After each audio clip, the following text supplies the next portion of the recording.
Do we need a motion? Okay, now we're recording live. Okay. Hi, everybody. Hey. Let's have a motion to begin our meeting, March 16th, 2021. I so motion. Make a motion to start. Thank you. Second? Second. Thank you. Thank you. All right. Well, we're still waiting for a few more people. Here comes Maria. Hi, Maria. Hello. Hi. I'm heading home. Where are you? You look like you're in the car. I am in the car. I'm heading home. Oh, you're heading Okay. Okay. We're getting started. Yeah. No, I met with my business group, so we were supposed to go till 6:30, but we went a little bit over. But I figured, let me just log on because I can go from my phone. There you go. There Renee, you go. Renee, is Mackenzie joining us? Yeah, she is meant to be, and she was sent the link. I was just checking. She's not on, is she? Okay. Nope. No. No. Okay. So hopefully she'll be joining. I haven't heard otherwise. Okay. So first order of business is to vote to approve our minutes from our February 16th meeting. I so move. Ready? Okay. Second. Great. Thank you. You have to have a vote. Oh, Mackenzie. Yes. All in favor? Aye. Here. I just got a text that Mackenzie's here. I don't see her, but glad she's on. All right. Thank you.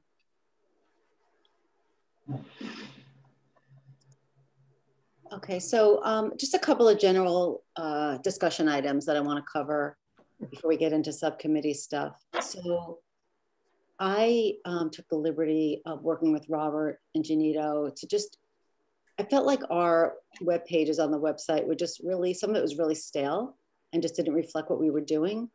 So I'm going to do something for the first time. My daughter just taught me a few minutes ago, which is I'm going to try to screen share. So let's see if I'm successful with doing this. Oh, I'm not even getting the thingy. Okay. I don't know what's happening. Are you the host? Oh, maybe that's the problem. I thought I was, does the panelist mean host? You should be able to share, but I'll try this. I mean, it's not a big deal. I thought it'd be not. Okay, let's start share. Wait. Hold on.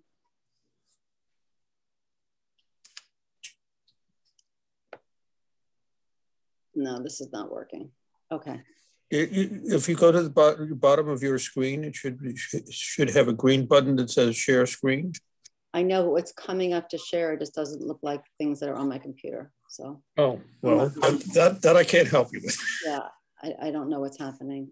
That's disappointing. But what I'd ask is if people can go to the website at your leisure over the next week or two and just sort of see what's there. Some of it still sort of needs to be updated, but just to give you an example, I'm going to pull it up on my screen so I can talk about it more intelligently. But so on the left side, there's like a whole menu of different topics, and we just updated it. So it used to say gardening.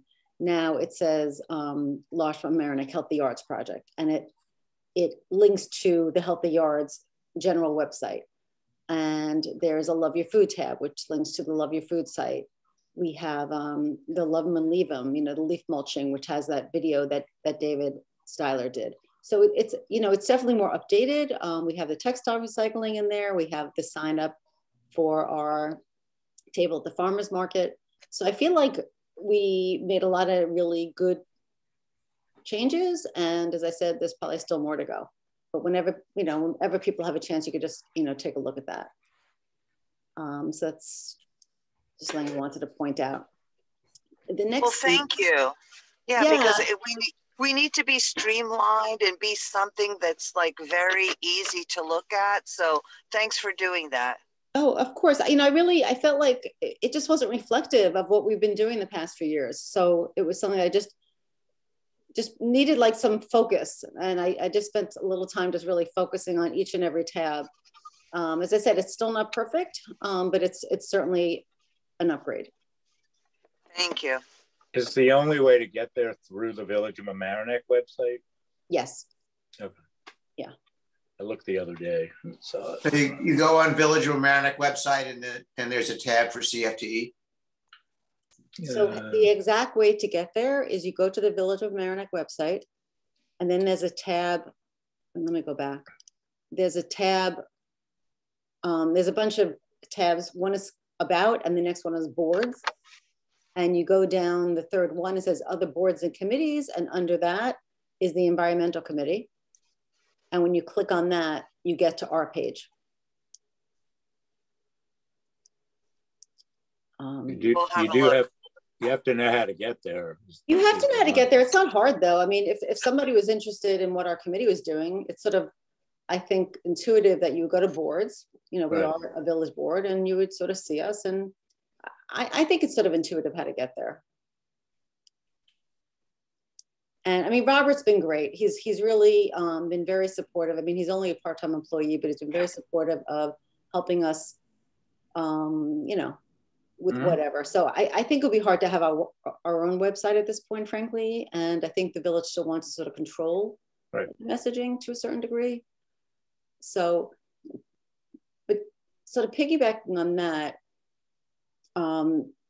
the Clean Energy Committee subcommittee, we've been working on stuff that we'll update you about shortly. But something that came to mind in doing that work is that our committee, the Committee for the Environment, does not have a logo. And it's not to say that we need to have a logo, but I'm bringing it up because it might be nice to have a logo. And if I knew how to screen share, I actually prepared a document. I guess I could just email it out that shows the logos for the Larchmont Environmental Committee. It has the logo for the Rise Sustainability Committee, Sustainable Westchester. And it's sort of a nice thing, you know, as you do community outreach or you prepare flyers or, you know, whatever, to just to have a logo. So I'm just putting that out there. I know that the village has someone they've been using for graphic design.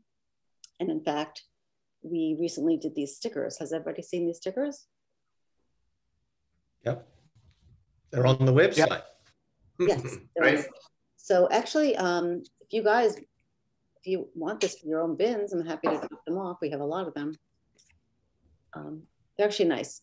And so we can think about, we used to always defer to Martin for this kind of stuff, but we could think about if we want to have a logo for our committee, which I think may be a nice thing to have.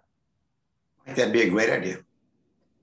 I feel like, does Mandy have a little bit of a forte in stuff like that? Unfortunately, she's not on, is she? Is Mandy on? No. Oh, she couldn't come tonight. She told me she had Okay. she had a conflict. Yeah. Yeah, I could talk to her about that. Okay, so if we're on board with that, I'm happy to see if I can make something happen with that. But I think it would be nice for us to have our own branding, separate and apart from the village seal. I can design something. Oh yeah. But if the village has a graphic designer and the budget for it, that would be better, of course. Well, do you want to take a stab at it? Let's see what you come up with. Okay. Do we have anything? Yeah, Liam, you're gonna have a better idea of what we're doing and what might be appropriate than somebody hired by the village. That's, I would think. Yeah, true. Yeah, okay. I just sent out, I just emailed to everyone since I was a big fail on the screen share. I just sent everyone an email with the 3 logos that I had, just to sort of give you, you know, an idea of what other logos look like. Okay. All right. So just moving along, this next topic is fairly meaty at this point. So myself, Dan Kushnick, Liam, Dave Friedman, Debbie Sullivan, and Tim, we've been working together. You know, we're a subcommittee for the clean energy communities, and we want to give you all an update of what we've been doing there.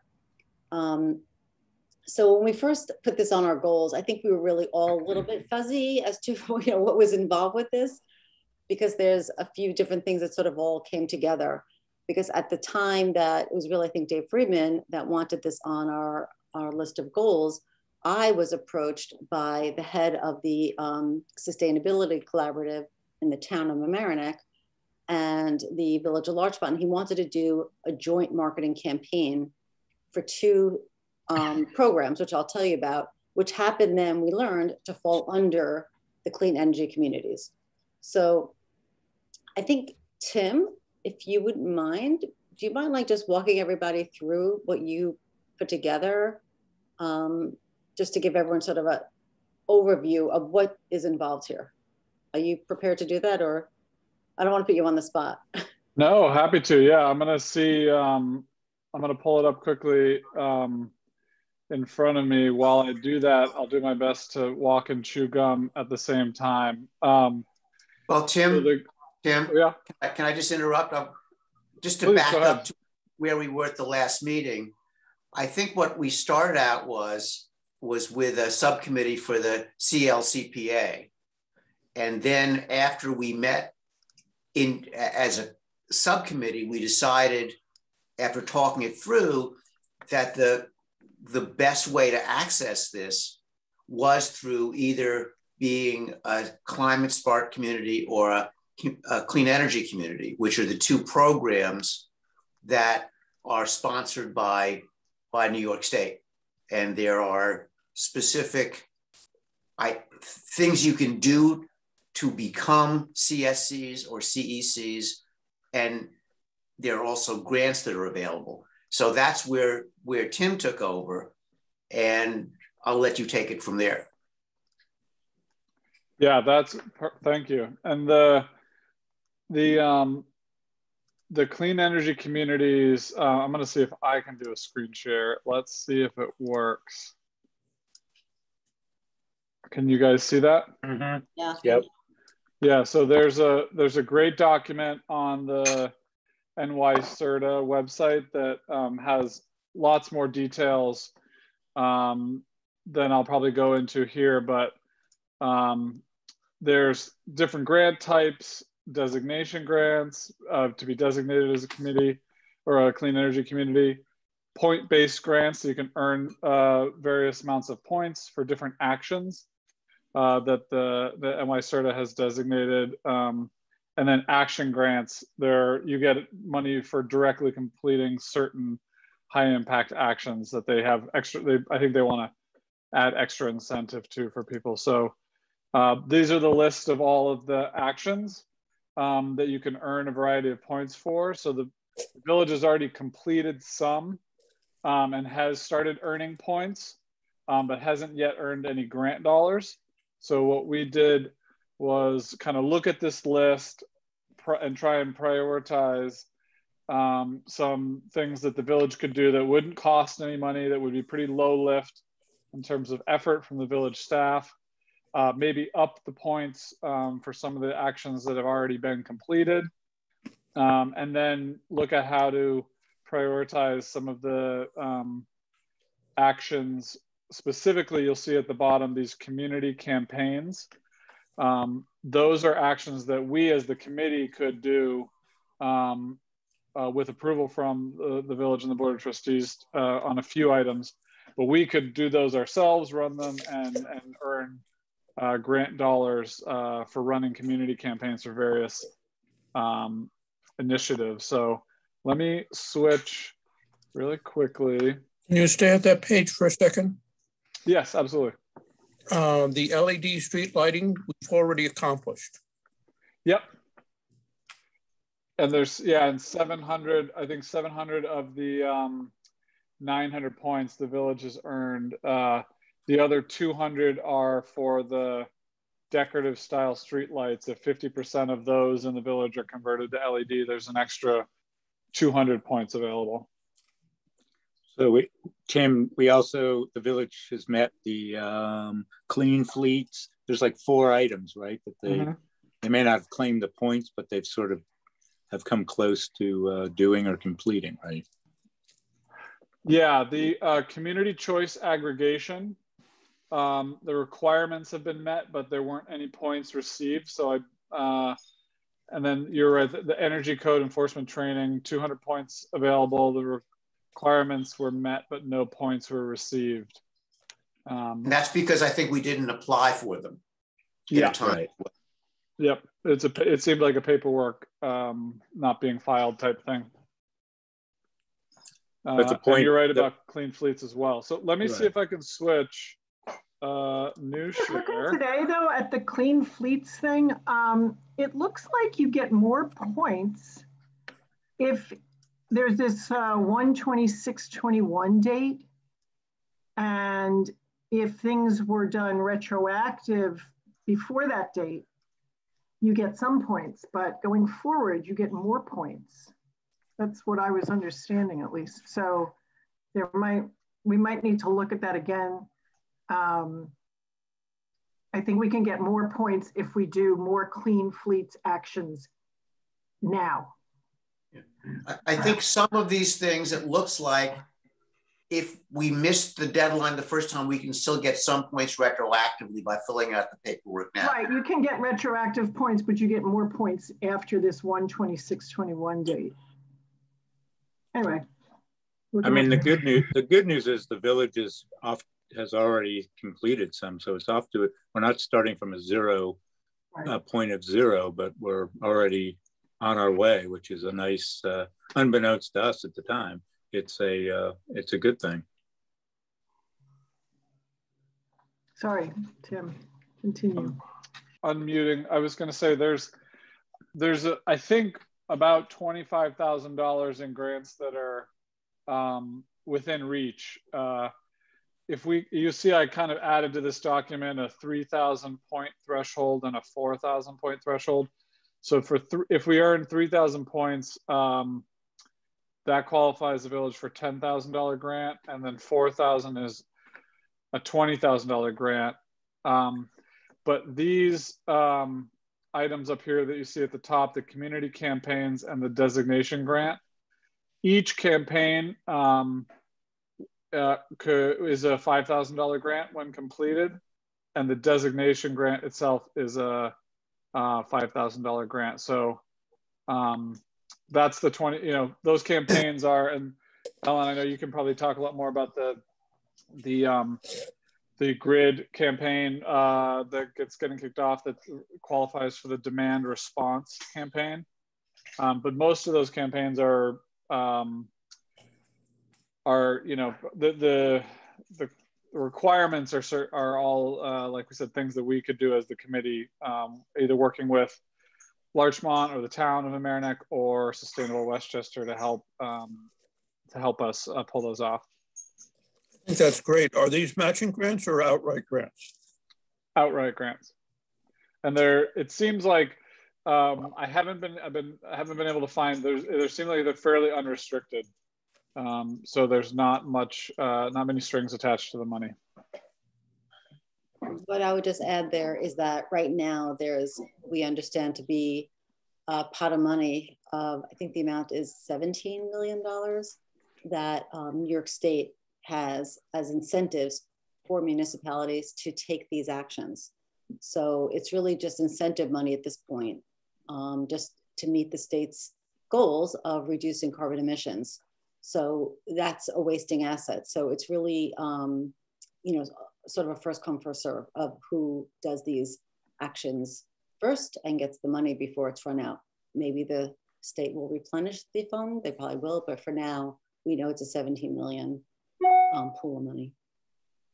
So Ellen, I think the next step that we decided on after Tim put this together was to share this as Dan Natchez had suggested with Dan Sarnoff and go through each of these items to see what the village has done, what it's doing, and what it's willing to do, and then use that to help us prioritize the action items list. I don't know whether you've been able to get in touch with Dan and schedule a call with him or not, but that's certainly one of the next steps we could do. Yeah, we agreed that we would that we'd like to meet with Dan. I have reached out and I haven't really heard back. Dan Natchez, if you want to be helpful in that regard. I mean, we're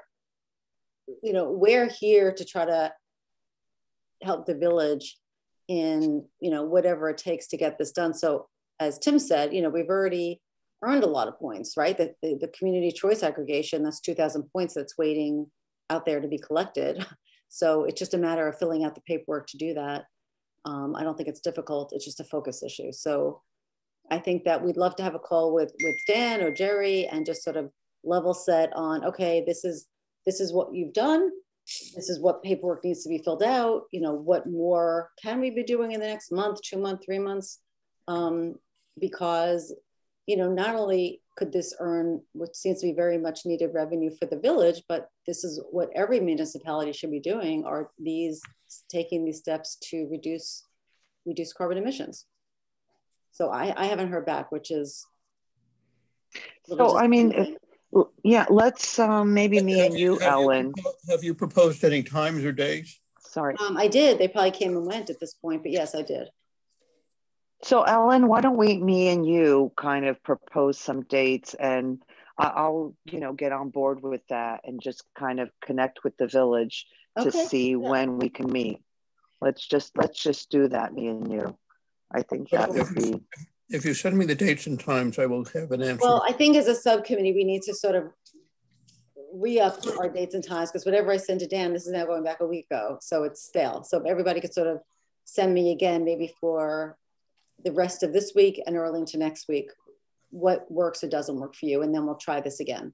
But I think that, look, I know the village is busy. I know there's a lot of stuff going on, but I think that this could be a really productive call, a Zoom meeting, however we want to do it, because I think Tim has taken time to really make this very understandable and very doable for us.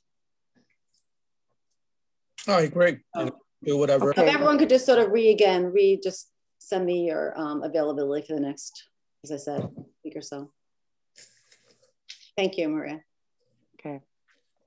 Yeah, and I'm happy to share if there's anybody who isn't on the subcommittee but is just interested in this. I'm happy to share any of these documents or the links to any of the stuff that explains the Clean Energy Committee program. I do want to say for the public record that other than this page that Tim prepared on his own, this is all publicly available information. Mm-hmm. But actually, could you go back to that other document, the guidelines, Tim? Could you just show that? To the website? The NYSERDA guidelines that you put. Yeah, the NYSERDA doc. Switching, did that work? I'm over here. Yeah, just go to the cover page. Okay. So this is actually an amazing document. I mean, it really sort of lays out, I think, so clearly what the state is putting forth to municipalities. I feel like every time I have one of these meetings, my son calls from college. Is that like a weird thing? Can you, I'm gonna just put myself on mute for one second.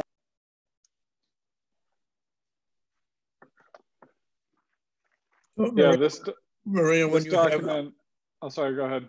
No, go ahead. I was just gonna show the New York State website, nyserda.ny.gov, has a lot of information and a great breakdown of the whole program. Yeah, I mean, if you want to learn about it, it's just a great learning document. I think it's written really clearly, and we've been working with Sustainable Westchester, which you may or may not know is a nonprofit that, helps municipalities, sort of figure all this stuff out, and they're helping us with the community campaigns, and they've been really, really great. They put together a lot of the materials.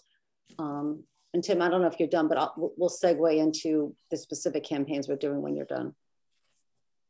Yeah, that's all. I would say the last thought, just on that other document that I had shared. This is our first sort of stab at trying to prioritize the items based on, like I said, kind of what's the most we could achieve by completing them. Sorry, the highlight is weird. And what's the least amount of action required. When we get down here to you know, some of these 100% renewable energy, it's not that many points, but it would require, you know, annual load audits of all the municipal accounts for the village, and then committing to 100% renewables with credit offsets available. You know, there's just, that gets into, I think, a lot more complicated and tricky, but there's a lot of stuff, like I said, that's low hanging fruit that we can start very, very quickly.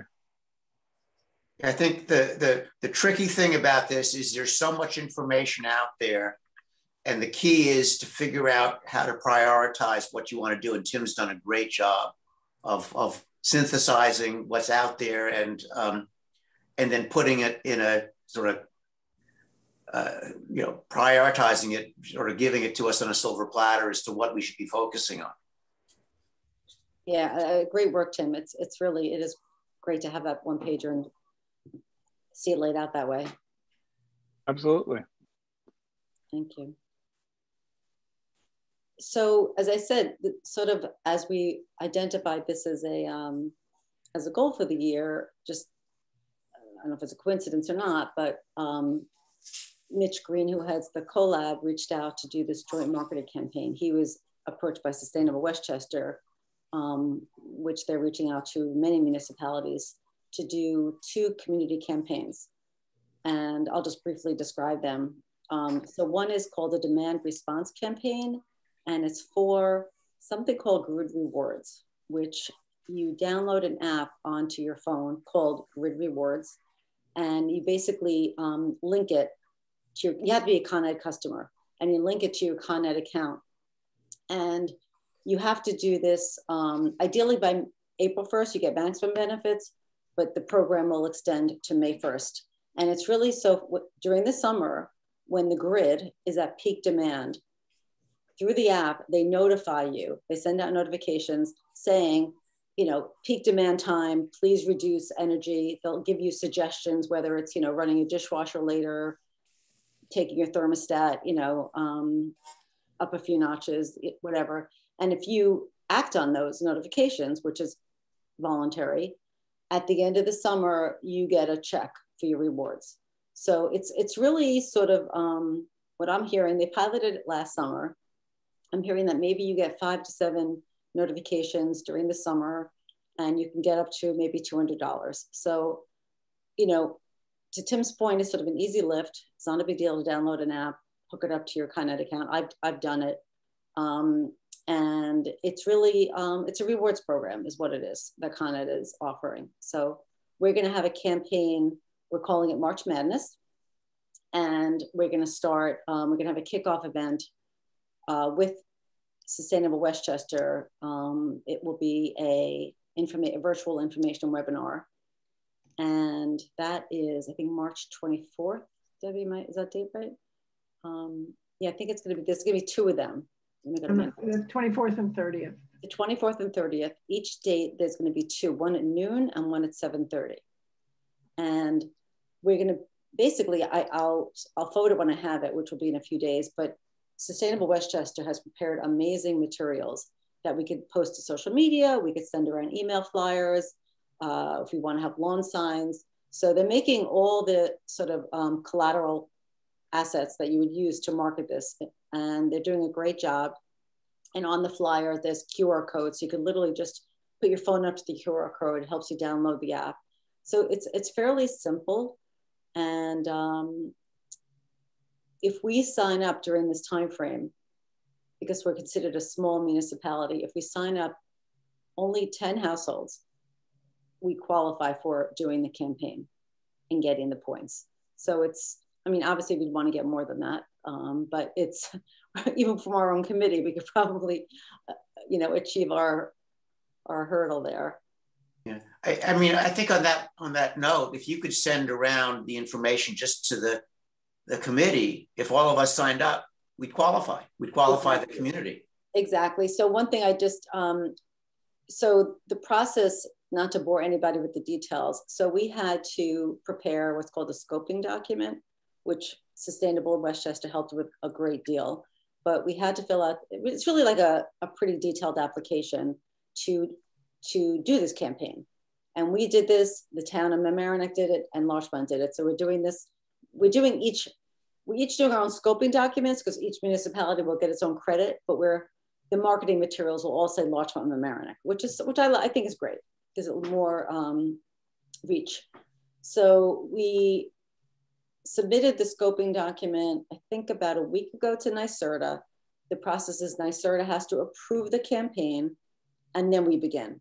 So we haven't yet heard from NYSERDA. We're hoping next week that we'll hear from them. But once we do, then we could start all signing up. But once we have to wait for the approval from NYSERDA to start getting signups.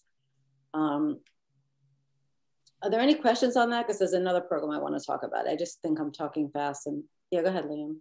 So I think in the meeting that we had, we sort of established that getting the 10 signups for NYSERDA was going to be quite easy. Even if we just all held ourselves in reserve, okay? Yeah. We could do that. And that we might start promoting it before we get the NYSERDA approval, just because it's a good thing that we're, it's part of the, our environmental goals. So, so hopefully we can start promoting it soon.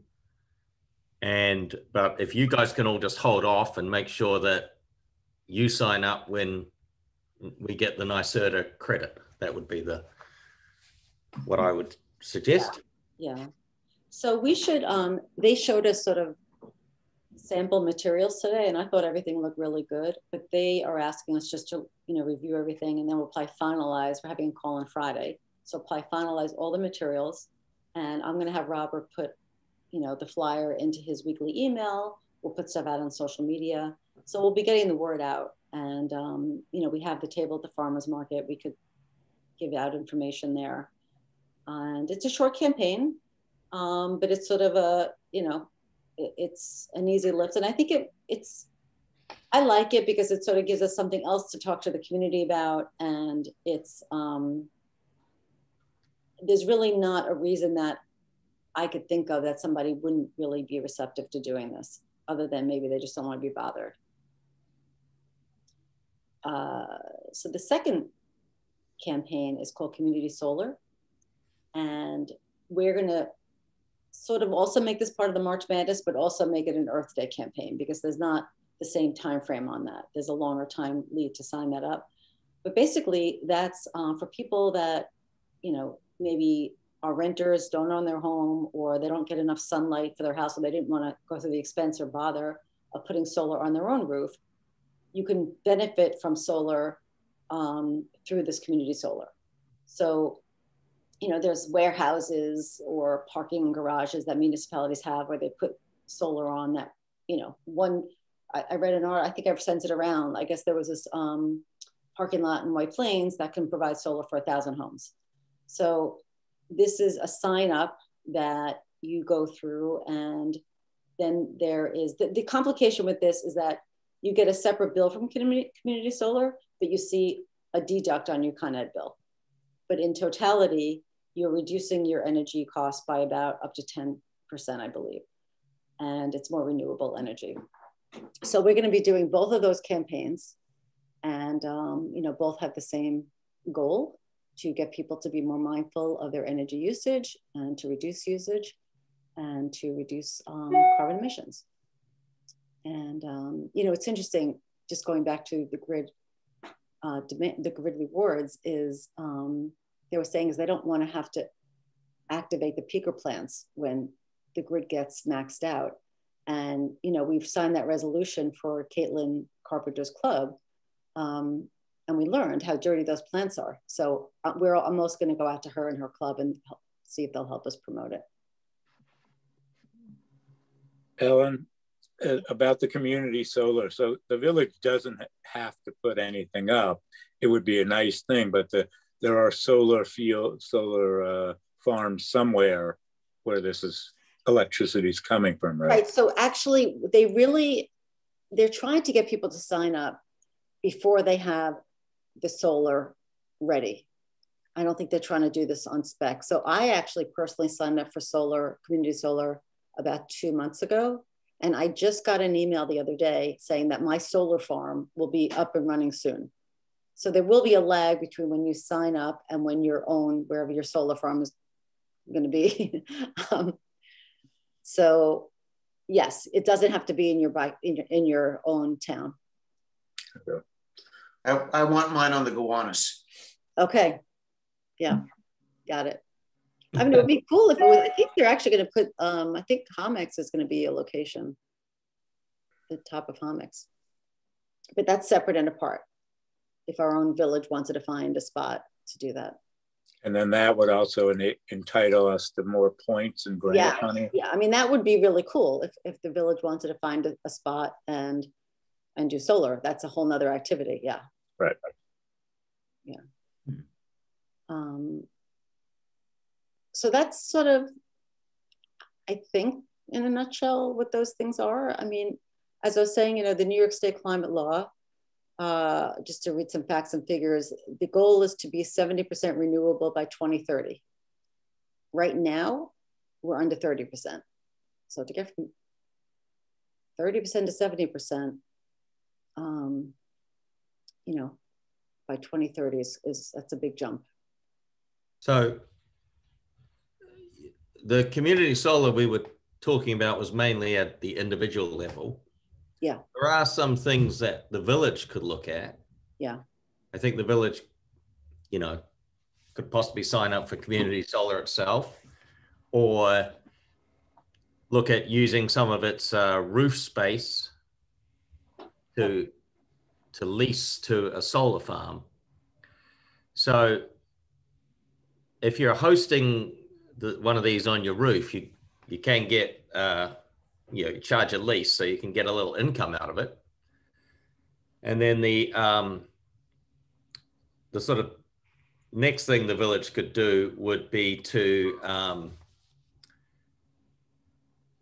sort of make it easier for people to apply for solar. Just take out the sort of bureaucratic obstacles. And that's actually one of the things on the sheet that Tim has given us, the unified solar permit. Now, I don't know how. So there are things that our committee could really run with, which are these two campaigns. Yeah. There are things that the village would really need to run with. One is, as Liam just said, to have a unified solar permitting process, which would just really streamline it, which would maybe make it easier for homeowners to put solar on their roof, which is what we should want homeowners to do. So that's, again, back to the call with Dan Sarnoff, possibly Jerry, to really just sort of level set with the village and, you know, what could we take on? What could you take on?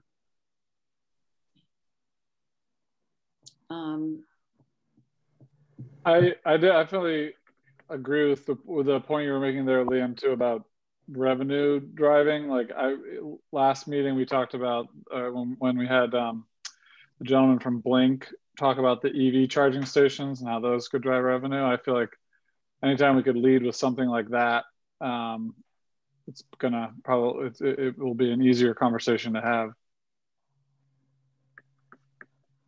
Yeah. And Dan Sarnoff was going to meet with Brandon from Blink. I don't know whatever happened, but someone said that I think Dan wrote and said he was going to meet with him. Yeah, I saw that. That was supposed to be last week. Hopefully he did. So basically, it's just we're starting with these two programs that are low-hanging fruit, relatively easy to launch, and then we'll just continue, during the year and whatever to create more, follow up and create more programs, or try to sign up for more of these programs. Plus going back retroactively and claiming right points for things we've already done, which we simply haven't provided the paperwork for. Right. Okay. All right. Well, I think we've covered that topic. So unless anyone has questions, we can move on.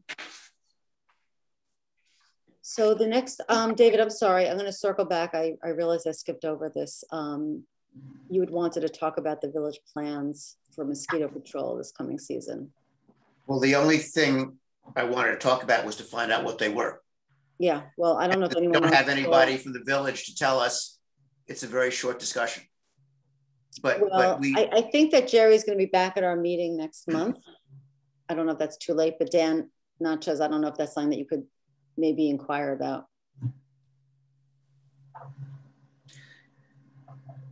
You're mute, Dan. You're on mute.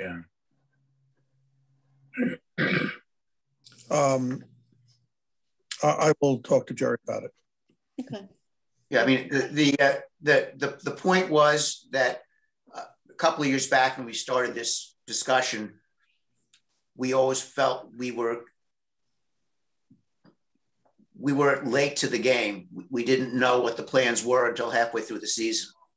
And the idea, which we talked about with Jerry, which he agreed with, was to make plans at the beginning of the season to let us know, and just so we could follow it as the season progressed. And that was the point of having it on this agenda, but it can be next month just as easily. Okay. I know that they do have like a catch basin program where they do have a schedule for each catch basin and wherever there's still water. So they do have like a plan in place and they do it like on a rotating basis. So we just kind of need to know what they're doing this year, but it's very, very much on, I know, Jerry's mind, because it's something that he did even before he got here. And he made sure to put in place a plan so that every year they have a certain schedule for the catch basins and do it on a rotating basis. So it's something that they plan for. Thank you. We just have to find out, but they're not like lax about it, that's for sure. But they have a rotating schedule. So there's so many catch basins, they can't get to it all. So they do it on a rotating basis, you know, to make sure that they're like, you know, taken care of before the season. So we can ask, you know, to know what their plan is, but it's something that they're very aggressive with. Right. So we should just stay on top of that. We should just remember what it is. Okay. Well, segueing to the Clean and Green event, we know we've set the date, May 1st, with a rain date of May 2nd. And just to, I don't think I sent this out, maybe I meant to.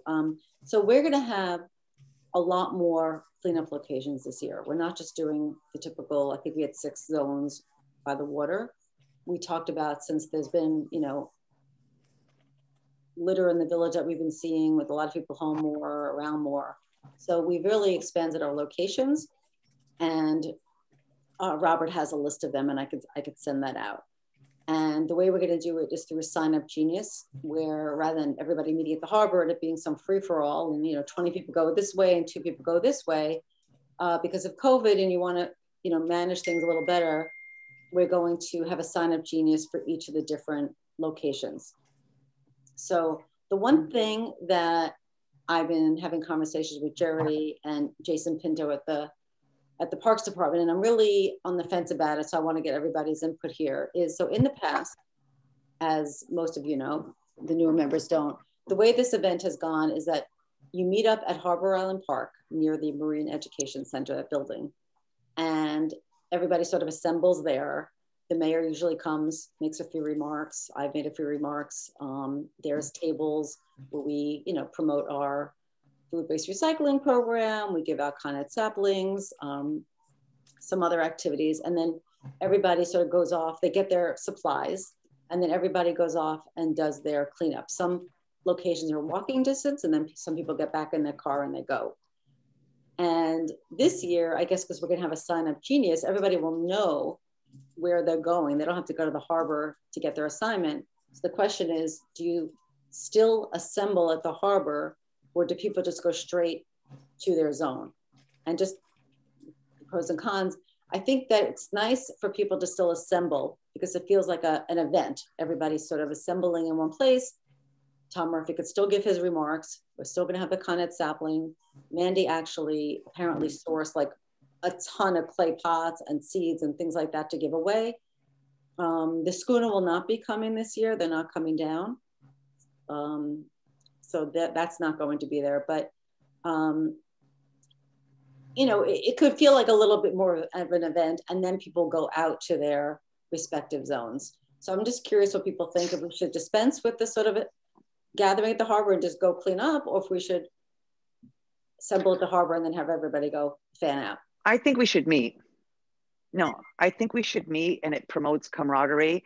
And I know in the past that they got supplies like gloves and bags. I don't know, is that happening this year where they're going to be getting that? Yeah. Because that would make them come and meet up and kind of, so they're still getting bags, they're still getting gloves.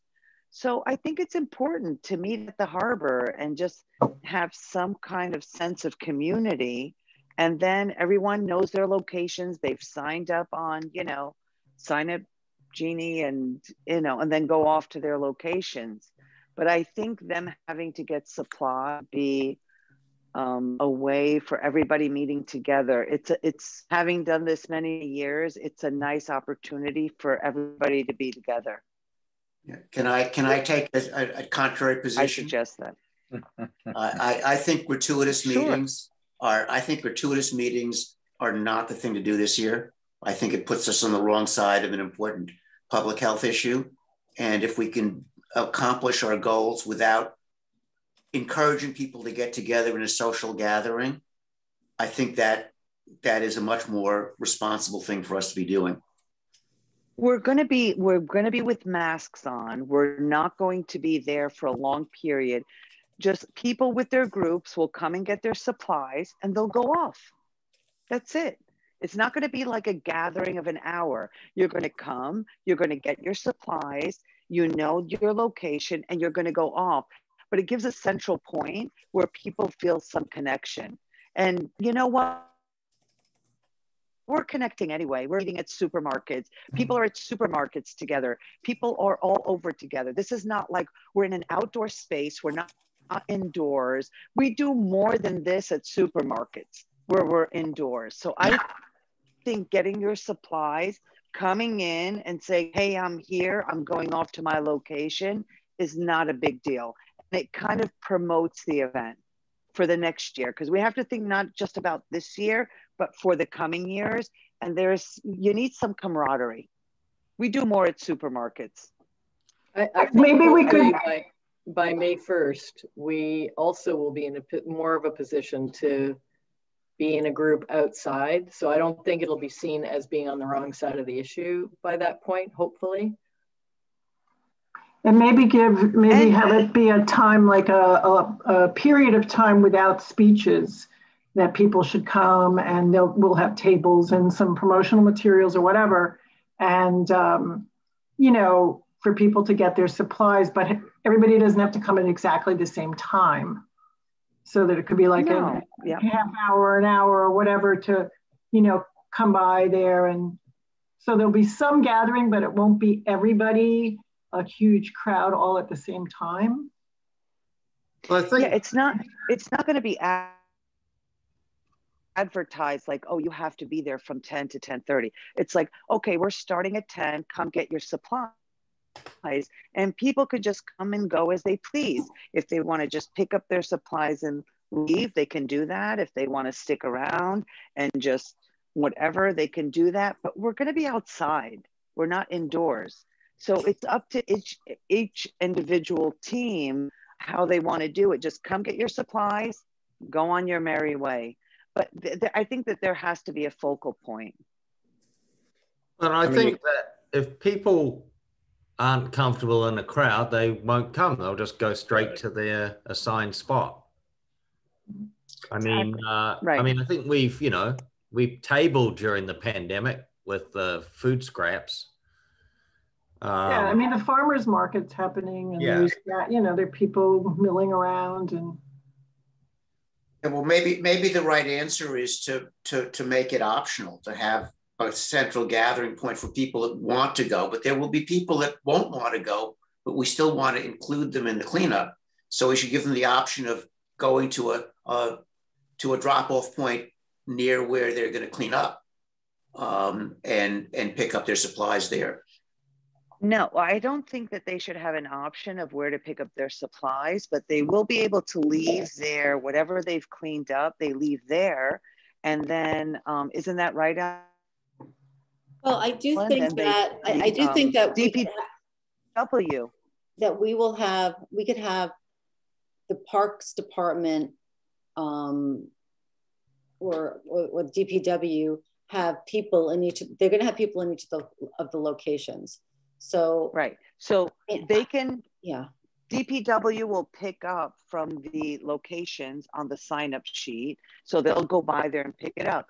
If people want to supply their own supplies and not come down to the harbor, that's fine, but we're not going to drop off supplies to each drop site.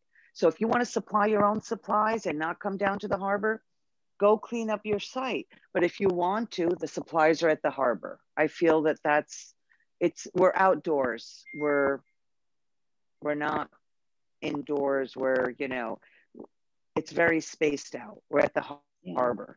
I mean, look, it's not going to be a huge crowd of people. I do think that it will be spaced out. It is nice to sort of have a gathering, but David, to your point, if people know in advance what they're, like there's going to be a few locations, Shore Acres, for example. People may just feel like, why would I want to go to the harbor when I'm cleaning up my own neighborhood? I'll just go to my site. And so they could just do that. But if people want to, you know, start out their event, pick up a sapling, pick up a pot and seeds, you know, gather a little bit. I think that we may do some other things I'm forgetting what they are. I'm thinking about maybe trying to get the mobile shredder or some other things just to, you know, make it more of a something. But I hear what you're saying, but I think that we're talking about May 1st, where a lot of people are going to be vaccinated. We're going to be wearing masks and we're going to be outdoors. I mean, another point, you don't necessarily have to promote that they can go directly, but you could have some of the supplies there, you know, just without even mentioning, because if people do show up, they're you don't want them to leave because we don't have some cleanup supplies there for them. But you don't have to promote. You don't have to promote that. Yeah, we could see how that's going to work out, because we have to see. I got the feeling that we could have supplies at each station already. I that's what I understood to be. So I don't know if that's really the issue. I would just hate, because Mandy did such a good job of getting all the stuff. It'd be a shame if we don't have an opportunity to, give this stuff out to people. For those who haven't done it, it's very scarce to begin with. There's not a lot of buildup, and there's not a lot of residents that come out, even pre-COVID. So to put supplies at different areas and not have it, they can just come there and pick them up and leave. But I think we should have a central place at the harbor. This is where the supplies are. They can delegate one person, they can pick up, they can tick them, they can all come. It's not a big buildup. We don't get a lot of people. We just don't get a lot of people. So I think it's counterproductive to say, oh, we're going to put supplies, somewhere on a zone for them. I think that it's fine if you're wearing a mask and you're coming and we're outdoors, pick up your supplies and leave. Besides I gloves, think we should have that community bags for the, for whatever you pick up, and gloves. That's it. So if they don't want to come, I don't think we should delegate that we're going to put things at these sites. If they don't want to come to the harbor and they have gloves and bags and they want to just leave them there, DPW can pick them up, fine. But I don't think we should go so far as to say we're going to drop off at every location. Either you supply your own, go to your site, or you come to the harbor and get them. I mean, it's simple enough. I kind of agree with that. I think it sounds like a little bit of a logistic nightmare trying to stock three or four different places. Because you can It's have actually more like, it's more like 12. Yeah. A lot of 12. sites. Yeah. Yeah. Yeah. Yeah. And I've done pickup using my own stuff. I mean, most people have gardening gloves and a roll of trash bags. It's not. Yeah. Well, I actually think that the Shore Acres Property Owners Association has actually contacted the village already and is making arrangements to have things dropped off at Shore Acres. So the question is whether we want to prohibit that or whether we want to allow that. If there's a community group that wants to have drop-off locations in their neighborhood. David, I've been involved with that email traffic, and basically we were going to have a location part of Clean and Green at the Parkway and South Barry, and then Beverly is her name. Yeah, I think Beverly. Yeah. She, I guess you guys usually do your own cleanup of 3 different sites, and I'm off the top of my head, Otter Creek, I don't even know exactly. And she decided that she wasn't sure if she wants to be part of us or do her own thing. And then she made a decision that they're going to be part of our Clean and Green.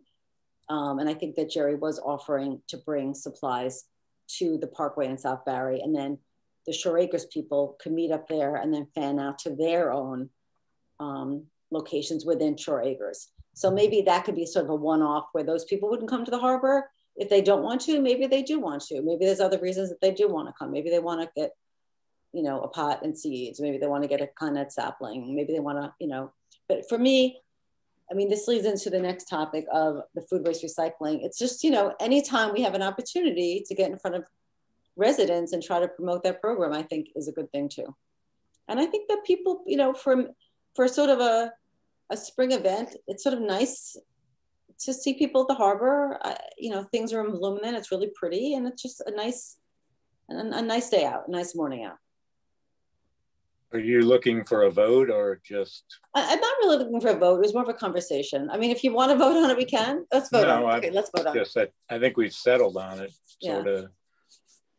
I think it's a hybrid is what I'm getting to. It's that when people sign up, in the sign up genius, it will say, maybe from 10 to 10:30, there's going to be this going on at the village, and then be at your zone by 10:30 or something like that. Or we actually make it 9:30 and 10 because I think low tide is at 10 o'clock.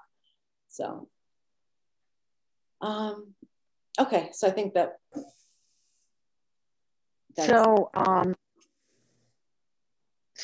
a different note, so I reached out to Martin about the flyer, which, you know, he's a graphic designer. He did a very good job. He said, sure, you know, he used to be on the committee. I'll do it. He was moving. I didn't want to like push him. So do you want him to put on the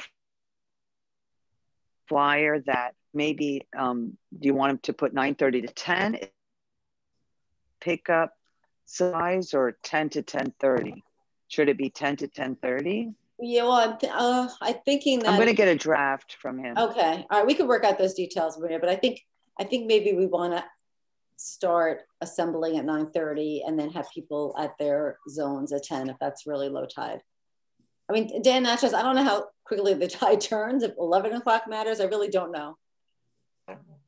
The tide is low for an hour before to an hour after low tide or high tide, but then it starts to move very quickly. Okay, so maybe we should get it. So if you're going to try and take advantage of it, you should not start after 10 o'clock. Okay, so then we should assemble at 9:30 at the harbor if you're going to assemble, and then be at your cleanup zone at 10 o'clock. If like pick up supplies from 9:30 to 10. Yeah. And then cleanup is 10 to what, 12? I mean, I don't think it's an hour. I mean, it's till whenever. Maybe till 11. I don't think it takes that much time. Maybe 11:30. Okay. But remember, we're not just doing shorelines. A lot of people are doing just neighborhoods. So it's not just about the low tide. So, well, it's not, but it's sort of a half and half. So there are locations that matters, and then there's some that don't. Right. I don't want to have so cleanup starts at like different locations. That's a little complicated. Yeah. So cleanup starts at. I think the cleanup should start at 10. And pick up materials 9:30. 9:30 to 10. Okay, I'm going to get a draft and then I'll send it out to the, he was moving and it was a very hectic time. I told him about it. He said he would be happy to help. And then it was just very hard time for him. So I didn't want to, he threw out his back. He was out of state. I mean, it was a big thing. So I'll reach out to him and get a draft and send it to all of us to approve. Okay. Okay. So just moving right along, I'm going to try one more time just so I can share my screen. But I just feel like I should be able to do this. You can do it. I know. Why can't I do this? It's weird. could you, someone send out the locations? I thought I'm going to send it out. Yeah. Yeah. Sorry if I missed it. No, I can't remember. I didn't see it. Yeah, I didn't see. Did it go out? Yeah, maybe it did. My bad. I got it yesterday and I thought I sent it, and I will send that out. I was hoping to screen share a lot tonight and I'm clearly not up to the task. I just wanted to talk about the food waste program for a minute. I don't know if anybody looked at the stats. So, you know, when you look, we're now 2.5 years into the program. When you look month over month, we've had nice growth in that regard, in that way.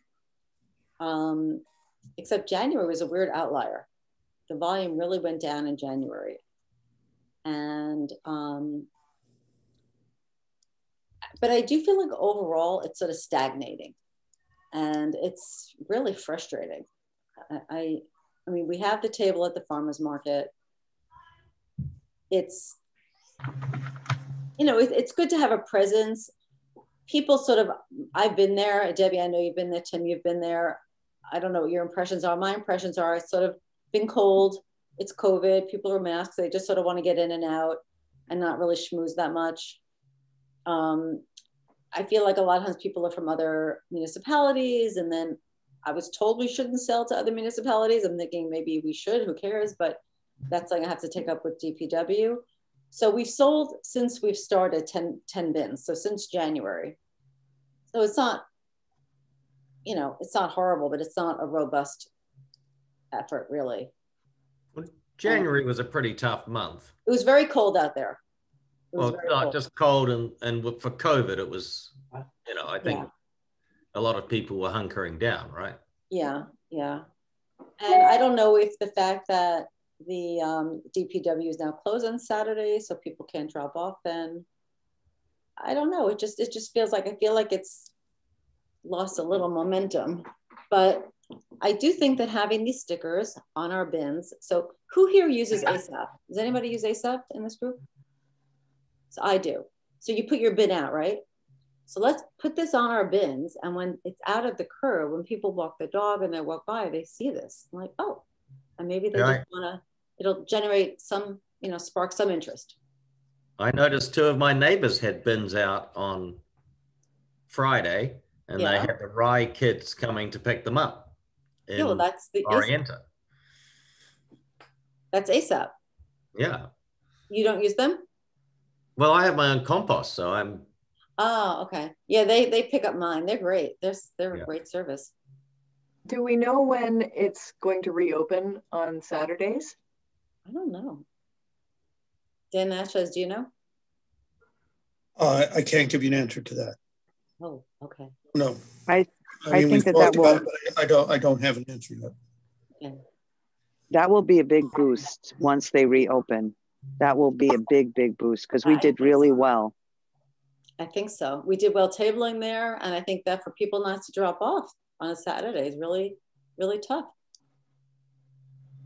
So Ellen, I'm wondering whether the drop off in January has anything to do with ASAP's changing its pricing mechanism. They went from like, they increased their prices, and I'm wondering whether there's some drop off in their subscriptions because of that. I could certainly ask them, and I will. I don't think that was a January thing, but I could ask them. I think that happened after that. If people drop for that reason, I would be really surprised, but it's worth asking. I think it just was so cold that, you know, people were not going to the farmer's market maybe that much. I mean, I don't know how crowded it will be. I mean, basically every single Saturday, except maybe for 1 or 2, it's been very cold. That's true.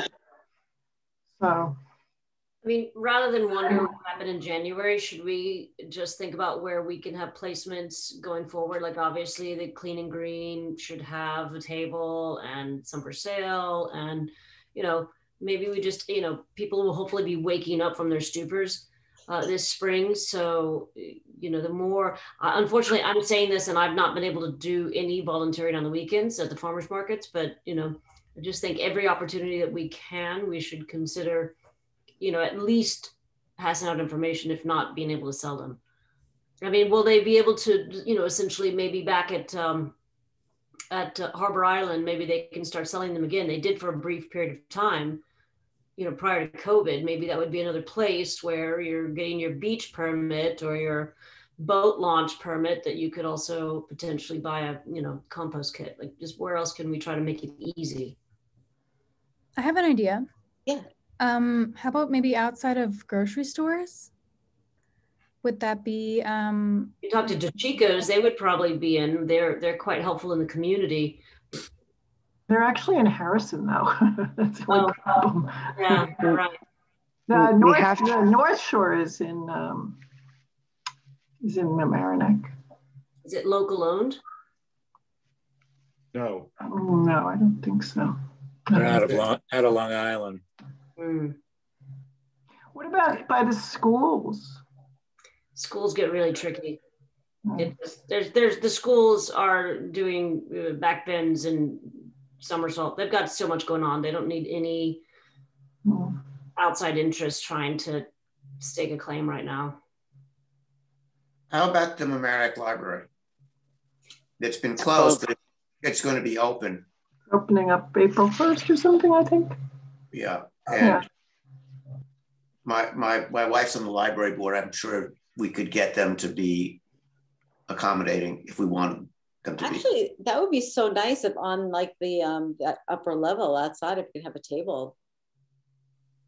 That would If you'd like me to inquire, I will. Yeah, that would be nice. It's, you know, they have financial transactions at the desk for small items, and I would imagine they have a small degree of storage space. And then they would also be a great place to put a placement in the front. Sometimes they have signs about events going on. I mean, if we could just put something up and burden them to take some money now and then, I think it would be a great placement.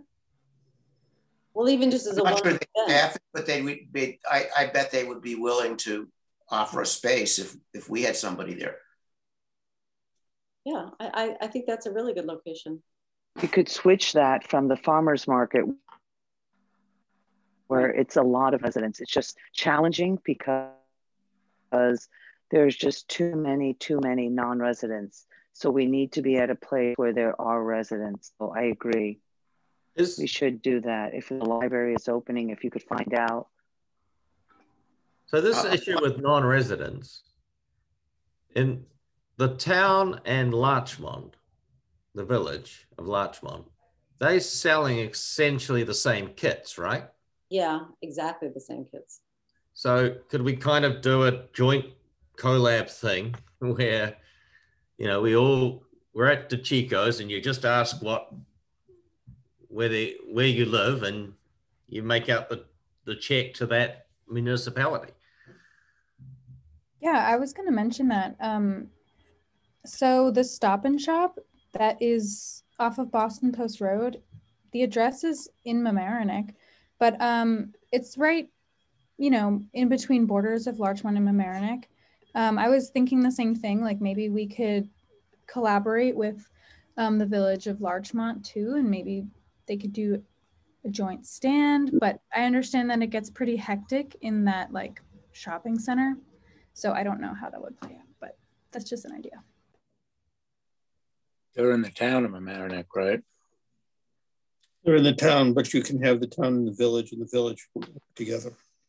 Yeah. I mean, I go shopping at DeChico's in the far side of Larchmont. I think that's fair. It's all fairly universal about where people are going to shop. That would presumably we'd have to get approval from the merchants. to locate there. Yeah. Right. That's why I think the library is a great idea, because it's a public. Yeah, I like the library. I think it's a good idea. Well, I will find out and send an email around when I get the answer. I mean, another idea is maybe one of the garden centers, because I think about people like who would want to buy something like that. You know, maybe somebody going into a garden center, Tony's or Larchmont Nursery.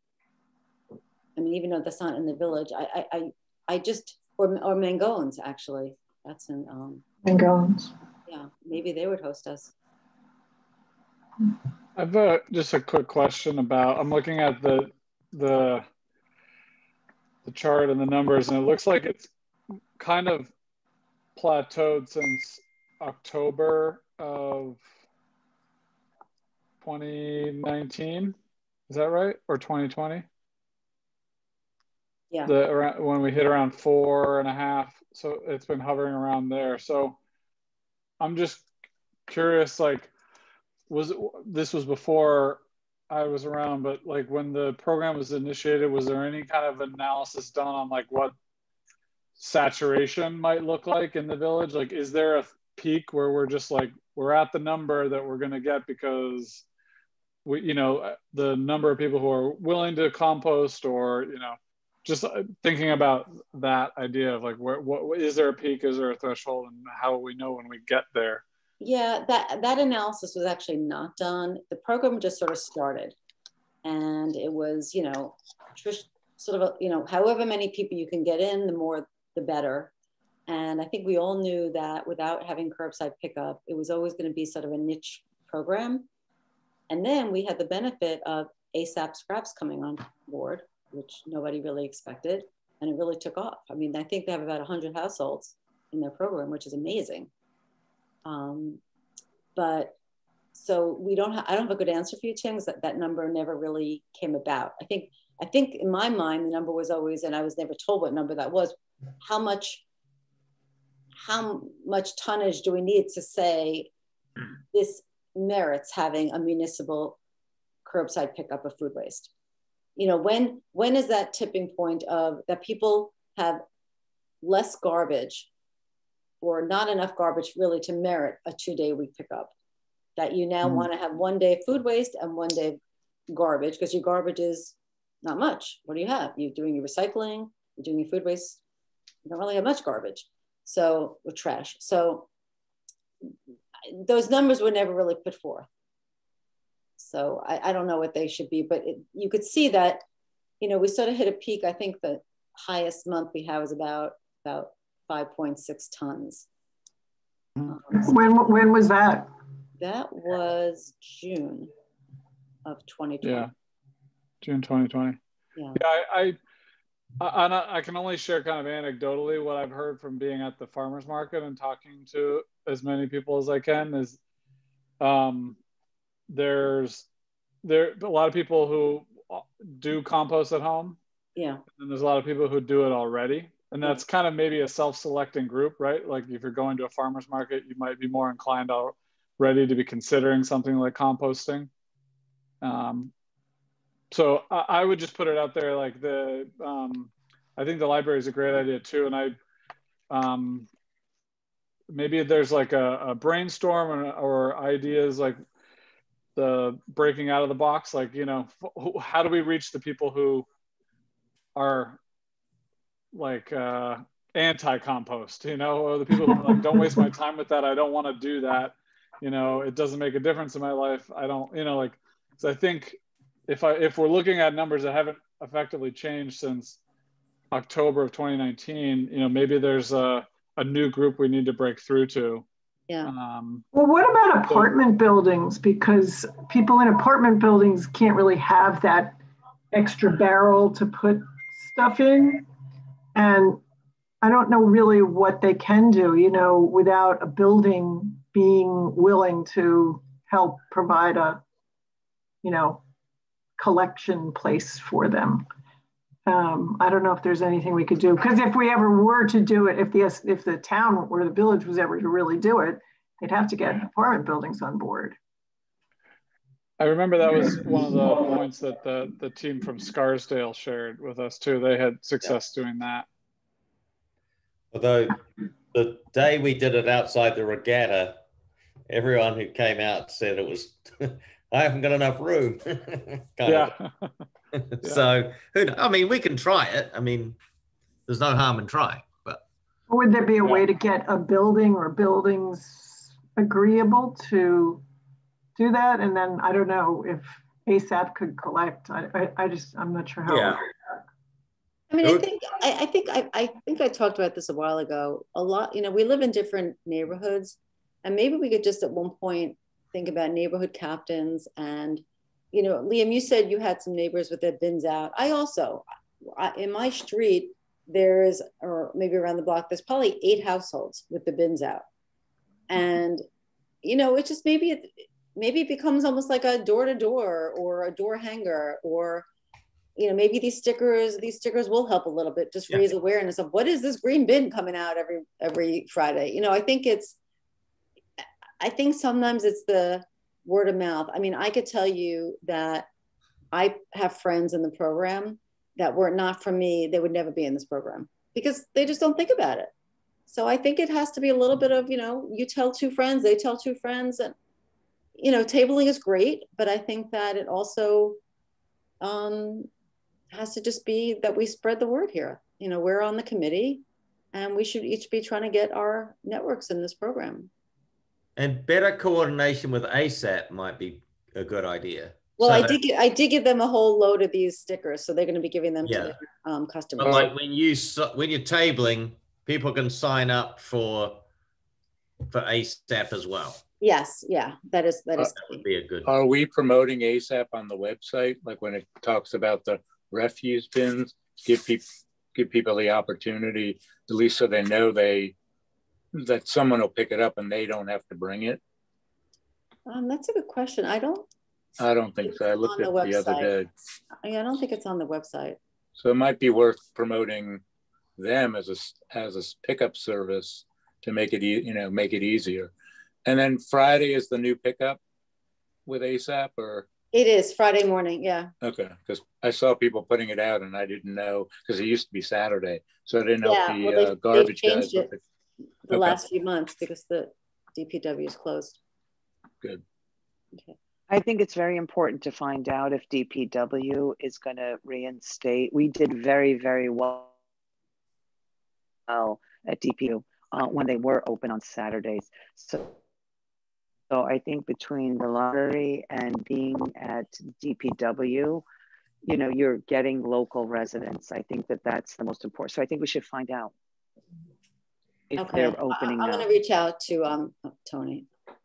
How has Larchmont's program is theirs still growing, or they? Actually, we have Sasha here. Sasha, can you give us a little update? Sasha is one of the co-chairs of the Larchmont Environmental Committee. So welcome. Thank you for joining us tonight. Hi, thank you. Thank you. Thank you to Mackenzie for giving me the proper link. I had only the webinar one, so I could only watch you guys, but I couldn't see anything. I was like stuck on the screen, but she sent me the one. Thank you. Thank you. Nice to see you. Hi all.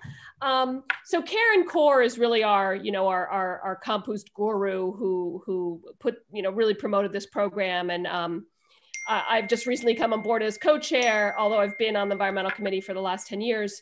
I do compost. I feel like there's a strong group in Larchmont that is very keen on doing it. And we can go to Maxwell Ave on Saturdays. I don't know that we have metrics on how much has been done. Karen might have that, and I could definitely get that to you. It would be interesting to see between the 3 munis kind of who does it the most, if there are numbers on that, and why it works for some and maybe doesn't work for others. We don't have the benefit of being able to use the Rye Neck kids to pick up from us. So we have to take it to Maxwell. In the summers, they had a drop off at the farmer's market in Larchmont, which I know some people really liked that option. They could, come to the farmer's market, throw their compost in a bin. I don't know if that'll happen again this summer. And we also have a table at the Larchmont Farmers Market where you can buy bins and hear more about the program. And Karen's constantly trying to find opportunities to sell the compost kits. I think she's frustrated. I think it's kind of plateaued also in our area. And I'm wondering, hearing you guys talk, whether we've kind of just reached the saturation point of people who are willing to do it without the municipal pickup. You know, even by encouraging people to do it, I have a really good friend who is, you know, she's super green too, but it was such a pain in the, she was like, it's a pain in the ass to have to go take it. I always forget. And then I've got 2 bins full. And so I think until we get municipal pickup, we may have plateaued as a community because we are all promoting it. Yeah. But you know, you just gotta be willing to have, especially in the summer, have it be a little smelly, or you gotta take it more often, or. So I'm looking, I actually do get the stats for Larchmont Mamaroneck. Oh, good. It is a larger population, but their monthly maximum is 7.68. So that's about 2 tons more than ours. And their monthly minimum is 4.7. But we also probably have more independent homes and not apartments, you know. Yeah, well, you would just have more households because right. It's the village of Larchmont and the town of Mamaroneck that goes to Maxwell. Right, but so wait, who has more? Who does more composting? You guys do. You win. But I was going to say, I think you guys have more population, but you also have more people that live in apartment buildings. And I think it's harder if you don't have a place in your garage or in your back. It might be harder to store the, you know, compost. Yeah. So, you know, I think housing does make a little bit of difference if your landlord's not happy about you having a compost bin outside your door or down in the basement, you know, I think that is harder. So that may be. I think you can keep it in your kitchen. I don't know. Maybe. I mean, I keep the small one, but that big green one, I don't want to keep that in my kitchen. Yeah. I wouldn't either. The small one. The small one I keep in my kitchen. You know what I did want to say though, Ellen, you mentioned the stickers, and we have stickers also that are just like yours, except ours are orange and not blue, but the same design. It looks lovely. I put mine on my garbage can and not on my compost bin because I don't have anyone picking up my compost that I'm putting out. So we were like, well, just put them on the garbage bin because it's, you know, one more thing. So if any of you aren't using the ASAP scraps, but want to still advertise this, you could put it on your garbage can because that always sits out twice. Yeah, I have it on both actually. Okay, yeah. Because I'm just trying to get it out there. I mean, exactly. I don't know. I mean, you can put it on your car or wherever you want to put a sticker. Yeah. But I actually liked Mackenzie's idea of, you know, for you guys of selling in front of a store. And, you know, even though North Shore, whatever the farms is maybe a chain. I mean, it is new. They might be inclined to kind of as a goodwill to the community to let a table be outside and sell some bins. I don't know. Yeah, maybe. I don't know. So I have a related question, and that is, have we totally given up on the idea, and this may be in part to Dan Natchez, of revisiting the idea of municipal pickup? Is that totally dead, or is that something that could be revived now that we have a COVID relief package that's going to give some money to municipalities? The answer to the question is it's not dead, but it is not on the front burner. This is something that the board has talked about and wants to discuss at a future date. There is a real question of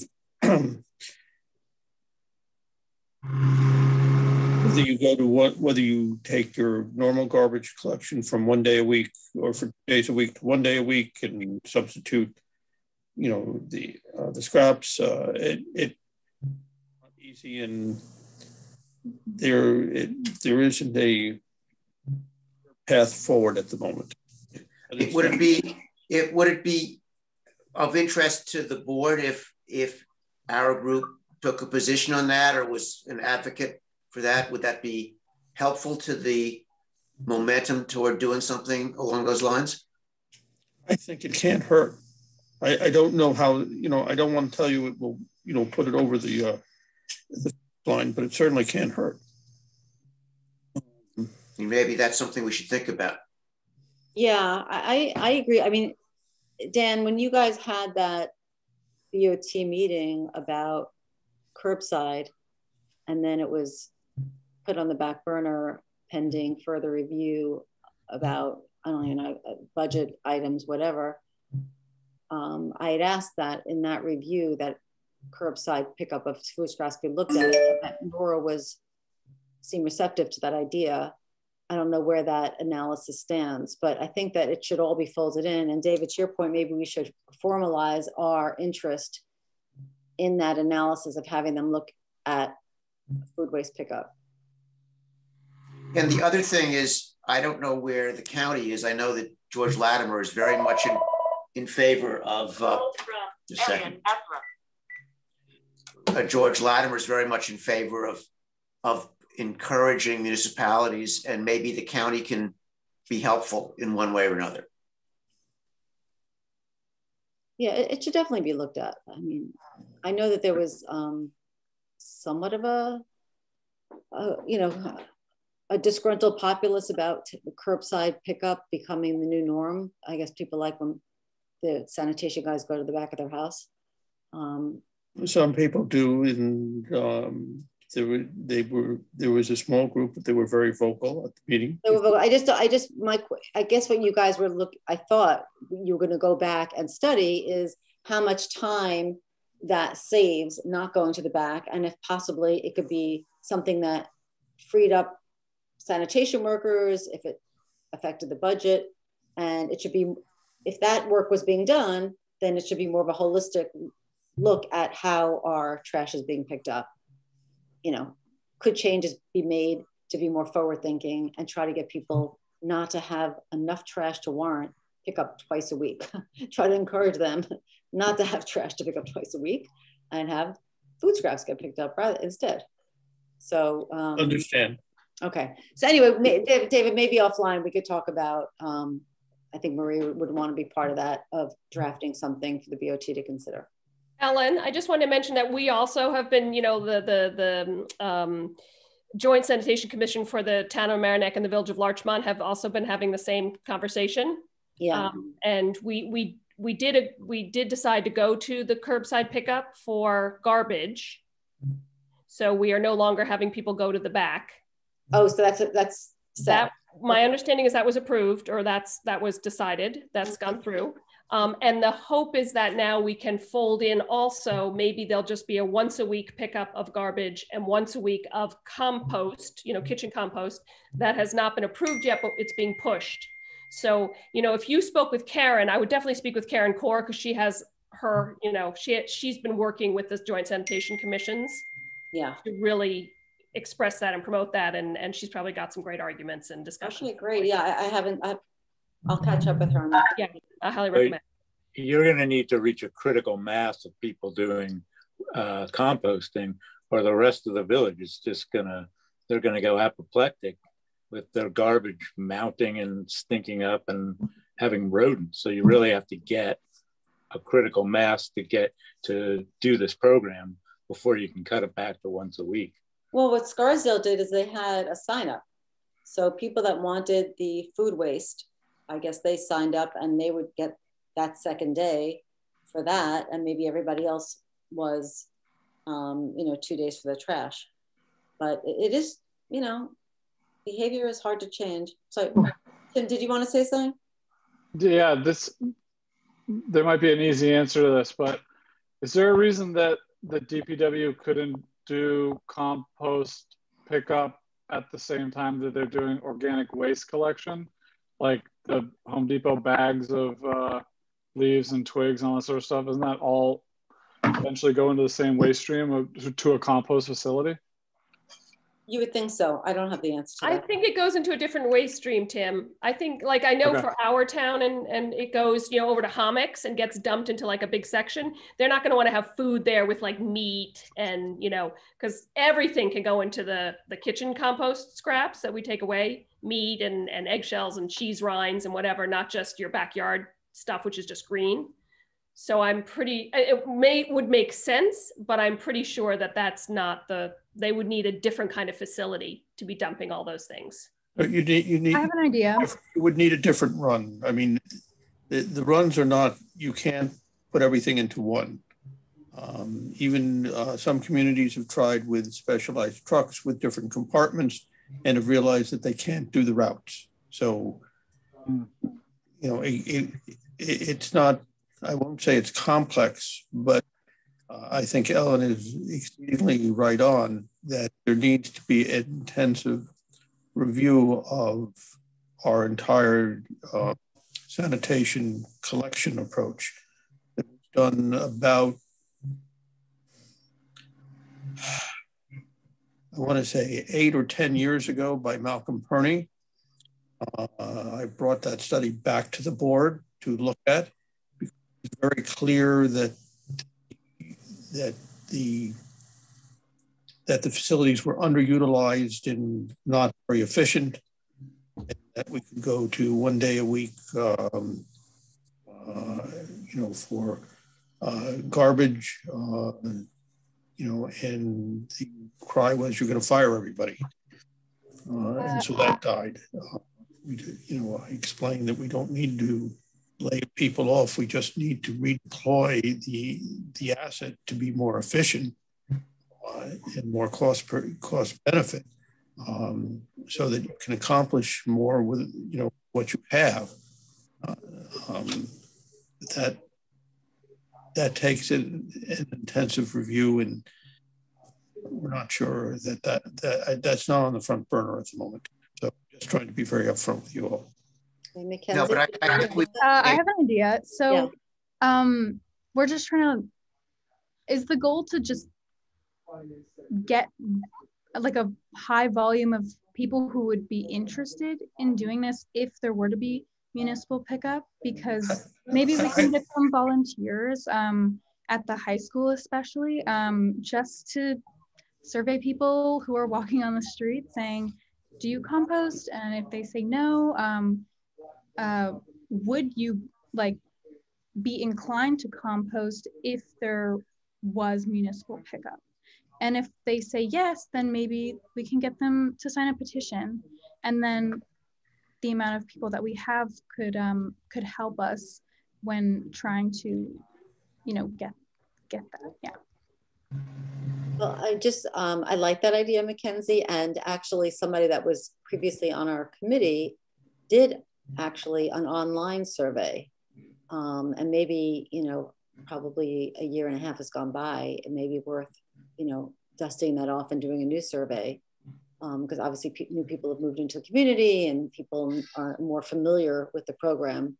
But I think that I believe, if I remember correctly, one of the conclusions of his survey was that not having the pickup was an impediment to people being in the program. I mean, now there is pickup with ASAP, if people are aware of ASAP and if they don't mind paying. It's a small fee, even though they just increased their rates, it's still a pretty nominal fee as far as I'm concerned. But yeah, I mean, look, the more volunteers we get around this effort, the better. We don't need to figure the whole thing out on this call because we have other things to focus on. But I would like to just leave this topic and say, I think that we should maybe draft something, because my impression, Dan Natchez, was that the Board of Trustees, they are looking at this issue with respect to curbside. And so I think that we should maybe broaden the scope of what they're looking at to include food waste pickup. So I think that we should maybe. Yeah, I think coordinating with, if the village of Larchmont and the town of America move in this direction, it makes sense to see if we can coordinate our efforts with them as well. Yeah, absolutely. Okay, just in the interest of time, I'm just going to move forward if that's okay with everybody. So just under the Healthy Yards Subcommittee, I just want to announce that we have 2 planting activities coming up, which is great. Christy, I guess you're doing something with Rise Sustainability, pollinated planting on April 17th. And Mandy is going to do something with the Girl Scouts on the 25th. And you're both going to be planting. There's an area by the train station across from the car wash, which I guess Jerry has identified as an area that could use some beautification. So I think that'll be a nice activity, and hopefully look really good with that. Yeah, Renee has actually been quite good with helping communicate with Jerry, and we've sort of designated the space. We're working with Rise Sustainability on the 17th to collect RSVPs and just try to coordinate a little bit because it's tying in with Earth Day, and I know there's something else happening in Larchmont as well that day, and numerous locations through Rye Town and all the way through Port Chester. I haven't been to this site to see. I think it might be inclined, so that we'll just, but I know that it sounds like we have cooperation with the village, and it's the one that we're doing on the 17th. We're going to hopefully be hand in hand with the Girl Scouts following up, I believe on the following weekend, to put some seeds in that Mandy has coordinated. So, hopefully it can be a hand in hand, and also just help promote in general healthy yards and pollinators, and joining in with more of the local communities projects. Yeah, and just to follow on that, we had gotten, I guess everybody was part of this email where there's that, right when you come into Orienta, there's that little, what do they call that? Gillies Park. Say it again? Is it Gillies Park? Or are you talking about the West Basin pump station? The pump station. The thing that took 5 years to build. That little really nice house. Anyway, yes. I guess it's county property, but we had seen the planting list, and I guess Renee and I both took note that none of it was natives. And we're like, well, it'd be nice to have some native planting there. And then Jerry had some back and forth. And in fact, I didn't know this, which I don't know if anybody else on this call knows that, but George Latimer put forth an executive order that all planting in Westchester should be natives, which was really amazing to me. So hopefully that will be natives. And as I said, there's a very visible site, so that should be really nice. And well, we still have to work on sourcing the plantings. And so if anyone has any insights, I know Mandy has found seeds, which is good for the Girl Scouts, and we have tools from the village. But Renee and I are still sort of seeking out to try to find native plant donations. It's still on the open to-do list. Oh, okay. Mangones have offered to provide some plantings, but I don't think they're going to be natives. Okay. So I'm going to go talk to them this week, probably on Thursday, and see what they have. You can tell them there's a lot of community interest in pollinator and native, and maybe they can set up a special section. Because they like to attract kids, and a lot of the kids are becoming more and more aware of this. And maybe we could try to source some signs to give to them, in the sense that if they can help us, we can help them find something attractive to young people. I think that'd be good. But yeah, if anyone else has any other resources, I mean, I know you're trying that. I've tried the J Center, but I haven't had any luck, and I think that hopefully we can come up with something in the next few weeks. And then Mackenzie, this is something that if you can get a group of volunteers from the high school.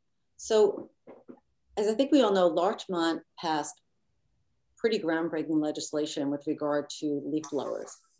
So I think starting in January of 2022, no more gas-powered leaf blowers, and their time frames on restrictions is I think they've gone farther than any municipality in Westchester.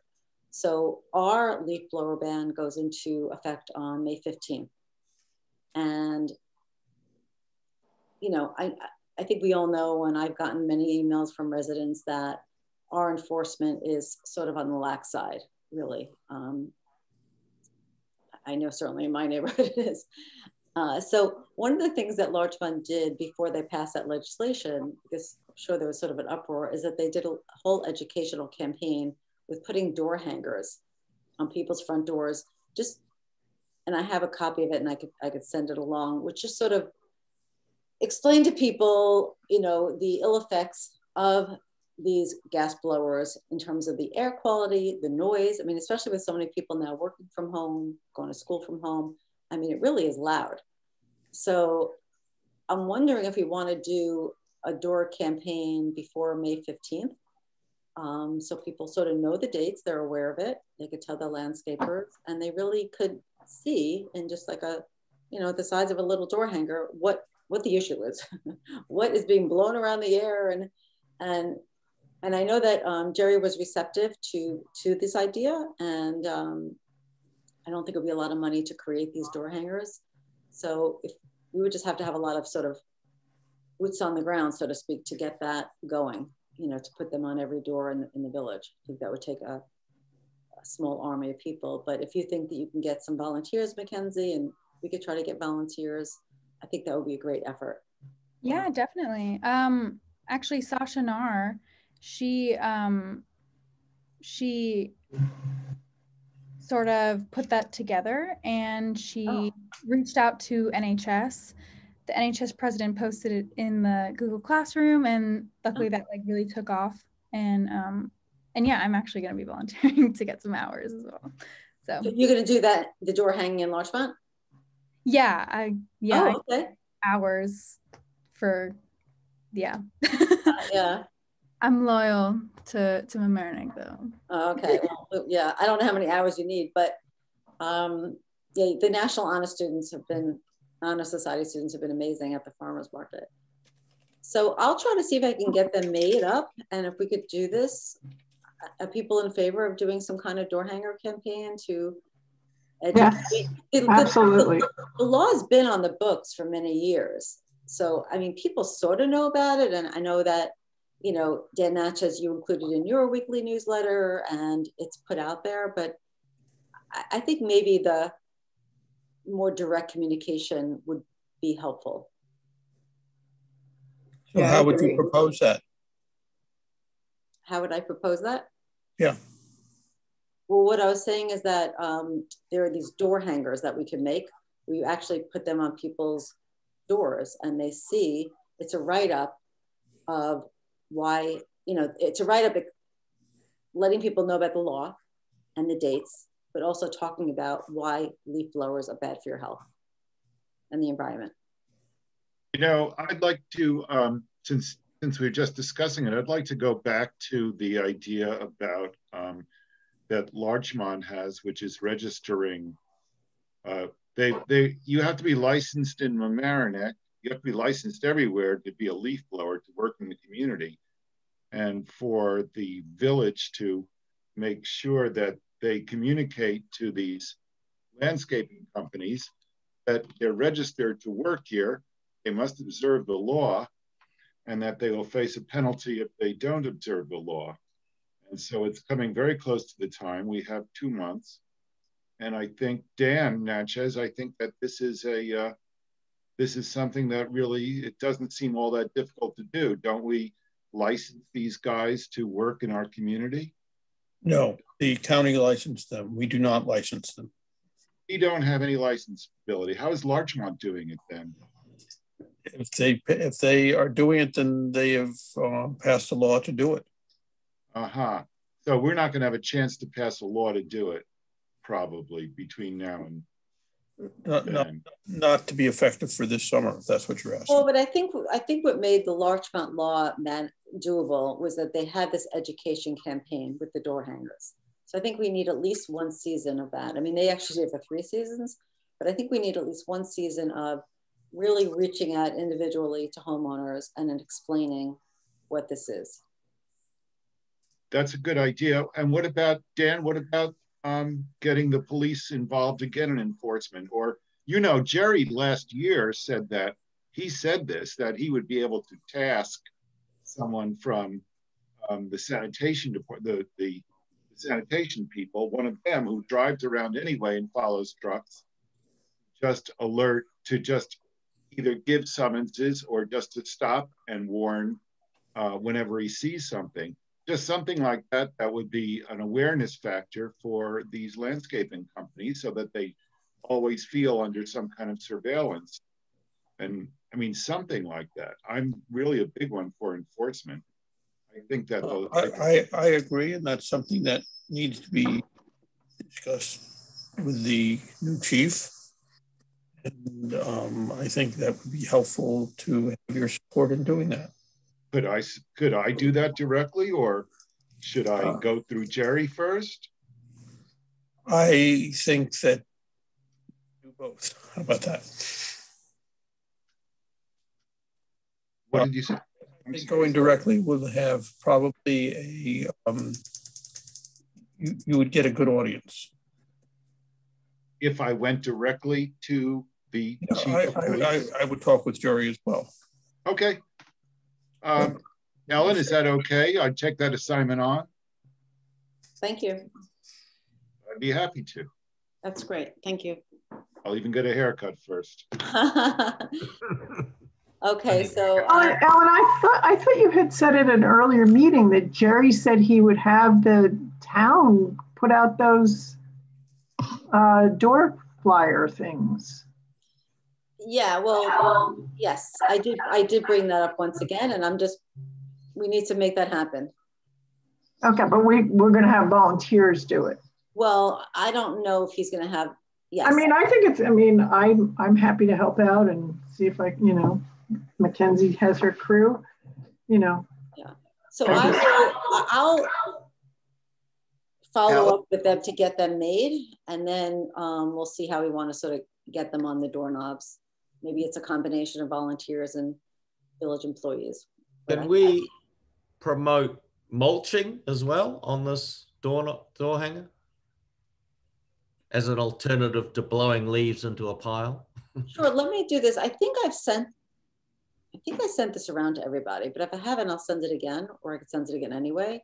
And look at it, and if you have any markups, just I have the one from Larchmont, so we can start that as our template. I think Bedford has one too. Okay. If I can find it, I will. Yeah, if you can find that, yeah, send it around. I don't know how much the fine is because, I live in a condo community. We have shared grounds. The landscapers don't really care about the fine. And they are happy to pay it because it's cheaper for them. So, and my condo association is in favor of paying the fine. But I read a letter from Larch escalating fee. So maybe if it was an escalating fee, maybe that would help. Yeah, I don't know how you get how we could, maybe the town or the village needs to think about, doing that. I'm not sure if that's the current status. I don't think so. Because that would be really helpful, because I don't think whatever the fine is, I don't think it's enough to make a difference. No. And I read in the from Larchmont that they're doing an escalating fee. So maybe that would be helpful to try to get it that way to, make it more difficult for them. Hmm. Is that something we could look into somehow? Well, we could discuss that with Jerry and with the police. And the trouble is then you get to the courts, and the courts here don't, I know that they sometimes just throw it out. Right. But I think that if we coordinate, maybe we could make it a more formalized structure. I think it's really worth a try, because we've been talking about this for years. And, it drives a lot of people crazy in the village. And so I think that there's probably enough town community support for some kind of stronger measure. I think a lot of people would really agree with this idea that way. I don't know about your condo association, but they're bucking a trend, I think. Well, there's a lot of people out there who like their yards very neat.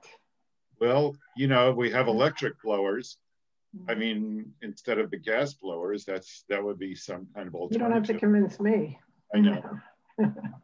I think we can talk all we want to talk, and we can have committees talk to Jerry, but it's actually putting a proposal to the board of trustees so that they actually have it on their item to discuss.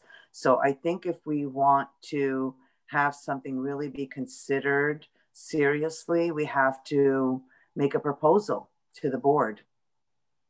So it's actually, you know, becomes like an issue that they have to decide on.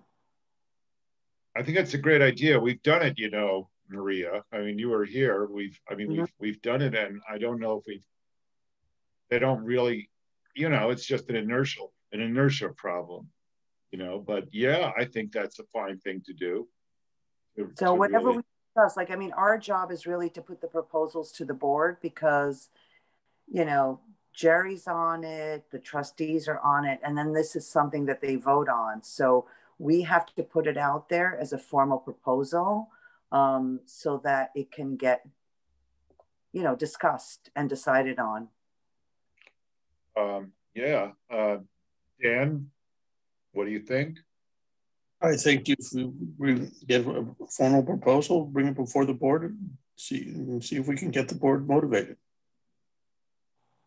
That's really the only way to do it. We can bring it to them, you can discuss it, you can contact Jerry, but in the end, it's got to be a formal proposal by us so that they can vote on it. All right.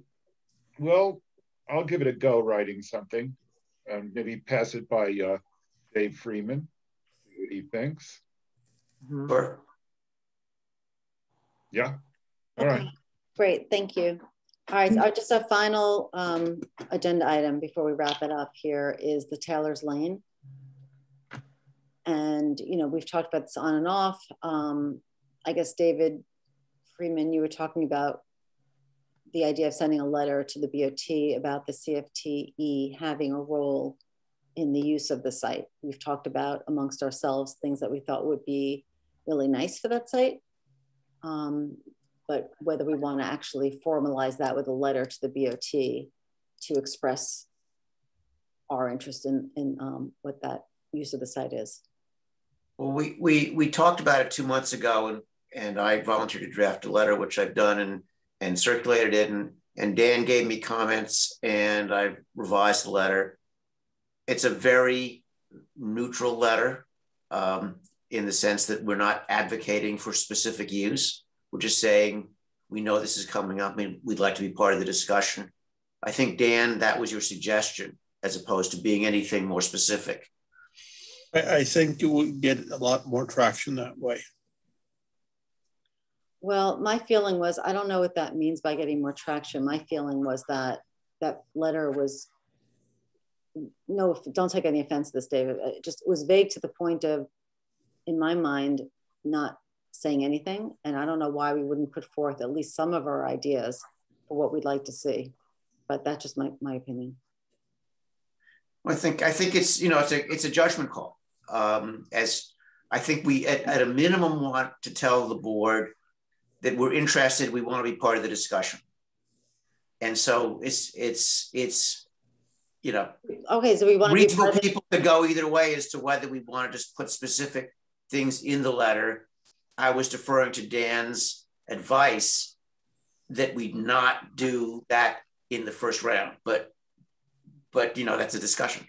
Right. I think that, and I, you know, obviously respect Dan's advice. I just think that we also could maybe be a little more forceful about what our role is. So whether it's, we want to be included in the discussion or we want to be included in the ultimate decision-making process, we want to be included from the very beginning. I think we need to nail it down, because included in the discussion, maybe like they send us a whatever, say, hey, by the way, this is what we're doing. Okay, well, we included you. I just think it needs to be maybe a little more specified as to, are we at the table from the get-go as to what the site becomes? Are we just sort of a CC on an email? I mean, what is our role going to be? And I think also, you know, I can imagine this in 10 years, nothing happening. Whether do we want to press a time frame for this? Like if the site is ready to be developed, if it's cleaned up, if it's developed, do we want to maybe force some kind of time frame that we would expect in a year or 2 years that something starts happening here? And just by the way, I'll mention this. I don't know if anybody's driven in Harrison along Oakland Avenue. it looks like, I don't know if that was ever a cleanup site, but for years that I've been living here, that was like, it looked like a wasteland. And now they're developing and it's like really nice. Has anybody seen that? Sort of seen it, yeah. I haven't seen it that recently. Do you know where I'm talking about? Yeah. But across from the shopping center? Yeah, across from the shopping center. It used to be a wasteland and now they're developing and it looks like a really nice park. A little park, yeah. Well, you know, it used to be it was also a brownfield in a certain, not to the extent, but there was a big, Dan, you must remember this. There was a big garage there and there was a lot of toxic waste that was put in there. So it's sort of the same situation, but it's really, you know, it's a wetlands actually for a large part of it. So you're sure they're not developing it? You think they're making it into a park? Because it would be perfect. It looked to me like a nice outdoor space. I didn't think it was going to be development. Yeah, I think I read it can't be developed. It is a wetland. It's a designated wetland. They have a lot of grants to take it back to being a wetland, and they got the elevations wrong, and so it's not doing while it's nice and open land, it's not as productive as it was supposed to be. Oh, good. I mean, we could certainly, Dave, take that letter as a first step. I just would like to see us, you know, maybe drive this process a little bit and yeah, the letter I just get the impression from Dan Nash is that the village is so overwhelmed with so many other things that maybe they're really not thinking about this. You know, there's just so many other things going on.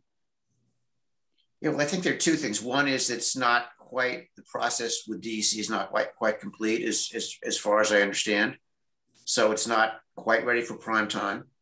And I think that the thought was this was just a door opener. It's nothing more than a door opener. Okay. I think what will probably end up happening is the board will try and create a group to try and give advice to the board as to the direction, and that will, question is, should it be with your committee? Should it be with recreation? Should it be with, I mean, there are a lot of people who could claim that they, should be part of it. And my feeling is they all should be at the table, period. Yeah. That would be best. At the risk of sounding like create another committee, but it seems to me that, we've been talking about this now for 4 years of what to do with the land, and it's not traction anywhere.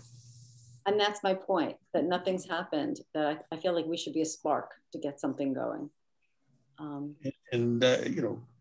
I think the letter brings it to the table, but so far we are 7 meetings behind on getting through the work session materials.